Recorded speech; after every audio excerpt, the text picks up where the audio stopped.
Hello students, ये questions Bharat की देसी रियासतों से संबंधित है। ये सारे क्वेश्चंस घटना चक्र में दिए हुए हैं। देखिए, पहला क्वेश्चन है 1927 की बटलर कमेटी का उद्देश्य था भारतीय सेना का आधुनिकीकरण करना, भारतीय कृषि का आधुनिकीकरण करना, राष्ट्रीय समाचार पत्रों पर सेंसर लागू करना, भारत सरकार तथा देसी राज्यों के मध्य संबंधों को सुधारना। इसका सही आंसर है डी। बटलियर समिति का गठन वर्ष 1927 में किया गया था। इसे भारतीय रियासत समिति भी कहते हैं। इसका उद्देश्य भारत सरकार तथा भारतीय रियासतों के बीच संबंधों की जांच करना तथा ब्रिटिश भारत और भारतीय रियासतों के बीच आर्थिक और वित्तीय संबंधों को सुधारने के लिए सिफारिश करना था। भारतीय नरेशों ने एक सुप्रसिद्ध वकील सर लेस्ली स्कॉट को कमेटी के समक्ष उनका दृष्टिकोण प्रस्तुत करने के लिए नियुक्त किया। स्कॉट का यह तर्क था कि प्रत्येक रियासत आरंभ में स्वतंत्र थी, इसलिए वह स्वतंत्र है, केवल उस सीमा तक नहीं जहां उसने अपनी प्रभुसत्ता क्राउन को दे दी है।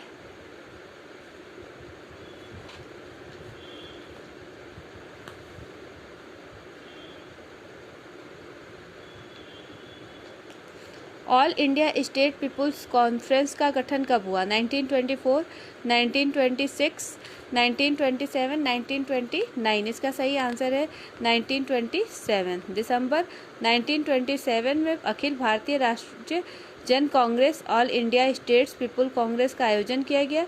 इसमें विभिन्न रियासतों से आए 700 से अधिक राजनीतिक कार्यकर्ताओं ने भाग लिया।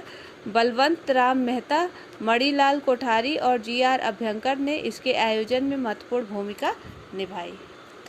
निम्नलिखित में से कौन 1939 में Bharat Prajamandal all India states people conference के अध्यक्ष थे? जयप्रकाश नारायण, जवाहरलाल नेहरू, शेख अब्दुल्ला, सरदार वल्लभ भाई पटेल। इसका सही आंसर है बी, जवाहरलाल नेहरू।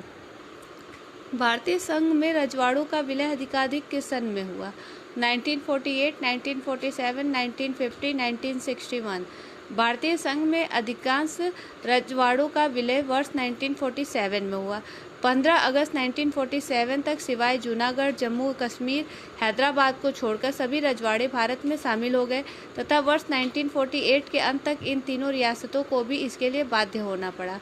अंग्रेजी हुकूमत ने इन रियासतों को स्वाधीनता का दर्जा देकर बड़ी पेचीदी समस्या खड़ी कर दी थी, परंतु राष्ट्रीय नेतृत्व ने विशेषकर सरदार वल्लभ भाई पटेल ने बड़ी समझदारी एवं सूझबूझ से इस समस्या को सुलझा दिया।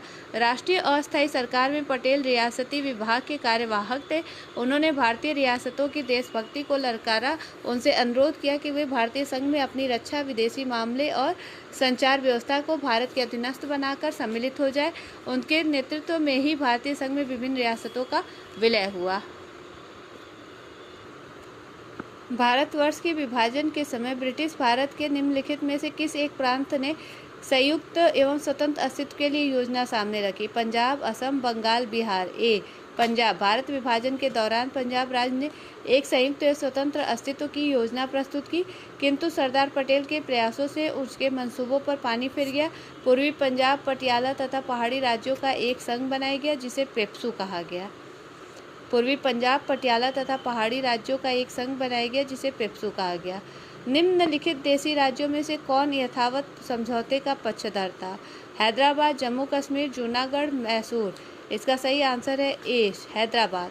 यथावत समझौता 29 दिसंबर 1927 को हैदराबाद रियासत एवं डोमिनियन ऑफ इंडिया के मध्य हस्ताक्षरित हुआ था। इस समझौते पर हैदराबाद राज्य के प्रधानमंत्री मीर लाइक अली तथा डोमिनियन ऑफ इंडिया के गवर्नर जनरल लॉर्ड माउंटबेटन ने हस्ताक्षर किए।